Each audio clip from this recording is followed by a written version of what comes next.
Back in December, I compared the DJI Osmo Nano against the Insta360 Go 3S and came away genuinely impressed by what DJI managed to create, as the Osmo Nano clearly proved to be a better fit for me as a content creator. At the time, it looked like a very promising little camera. But as most creators know, the real test doesn't happen during the first week. The real test happens months later. After using the DJI Osmo Nano in my actual video productions, especially for my e-bike content, I realized this camera has become something I reach for far more often than I originally expected. So in this video, I don't want to repeat specifications or compare it against other cameras. Instead, I want to share how I actually been using the DJI Osmo Nano, why it has earned a permanent place in my camera bag, and whether I still think it's worth buying after months of real-world use.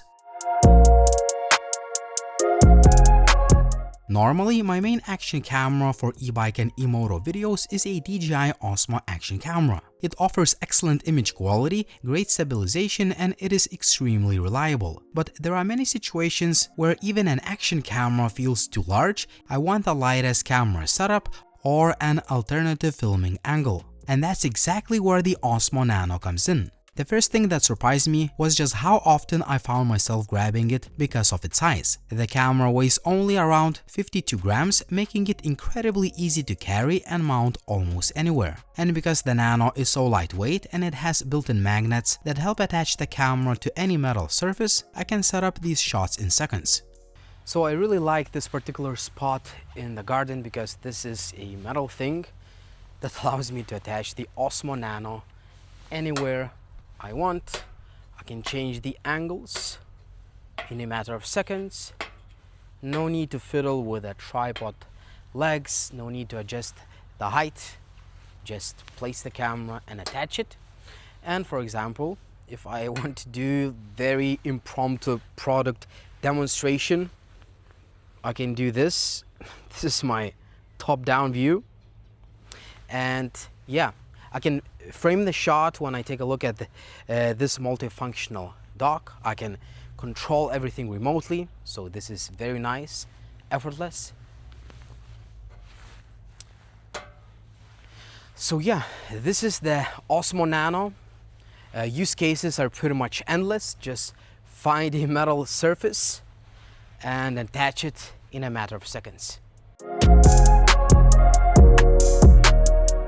One of my favorite uses is capturing secondary riding footage. When I'm filming a ride, I often want multiple camera angles. Sometimes I want a chest-mounted perspective, sometimes I want a head-mounted shot so viewers can experience the ride from my perspective and see the surroundings naturally as I turn my head. Because it's so small and lightweight, it doesn't get in the way as it feels very light on my head or helmet compared to full-size action camera. I can even attach it to my car to capture beautiful scenery from unique angles while driving to filming locations. And the footage still looks fantastic. Most of the time, I shoot in 4K 60 frames per second. That has become my preferred setting because it gives smooth motion and plenty of flexibility during editing. If you want the absolute best image quality and maximum detail, you can switch to 4K 30 FPS and the footage looks absolutely fantastic. And when I want even more dramatic footage, I switch to 4K 120 FPS slow motion. Even after months of use, the image quality still impresses me. The combination of the large sensor, plenty of resolution and frame rate options, and the ultra-wide field of view delivers footage that looks far more premium than you would expect from such a tiny camera.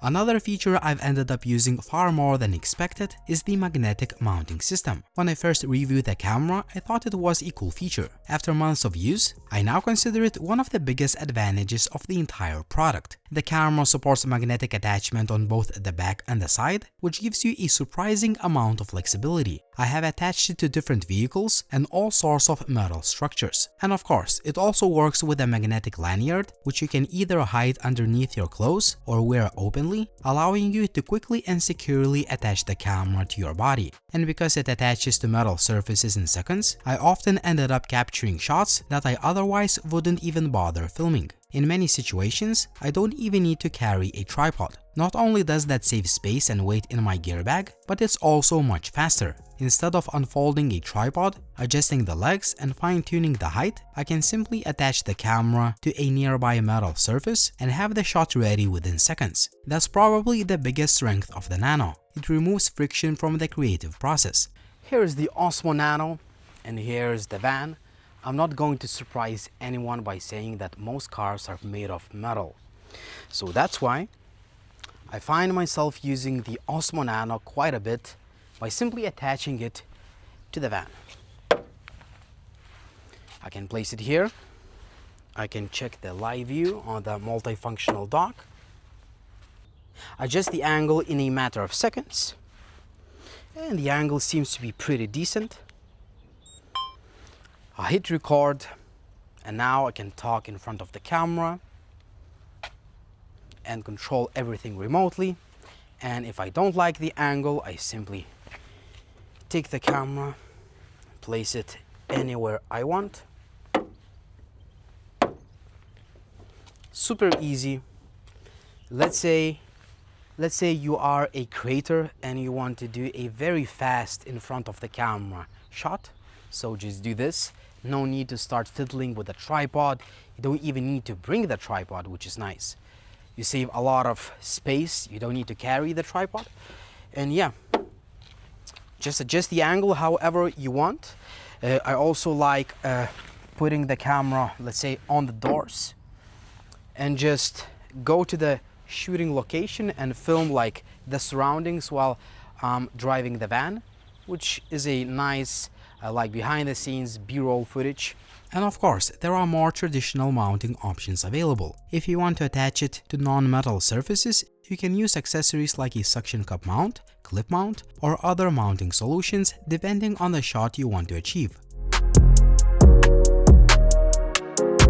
One thing I've noticed is that the Nano encourages experimentation. Because it is small and lightweight, I'm much more willing to try unusual camera placements. Sometimes those shots end up being some of the most interesting footage in the entire video. There have been plenty of situations where I looked at the location and immediately thought, this would be annoying to film with a larger camera. But with the Nano, it becomes easy. And because of that, I end up with more unique footage and more visual variety in my edits.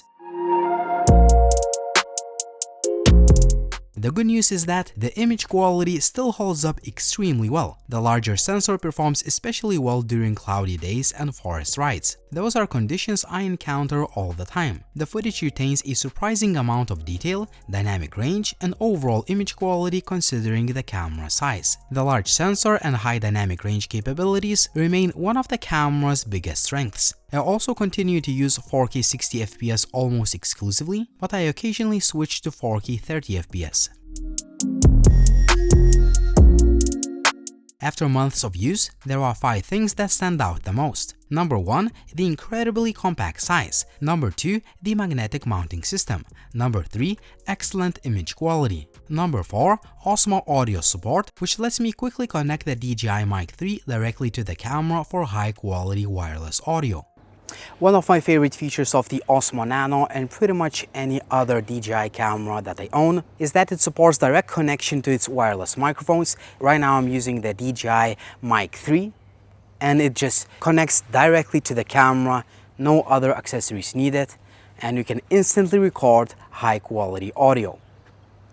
And number 5, the overall flexibility it adds to my filming workflow. The camera often captures shots that simply wouldn't exist otherwise.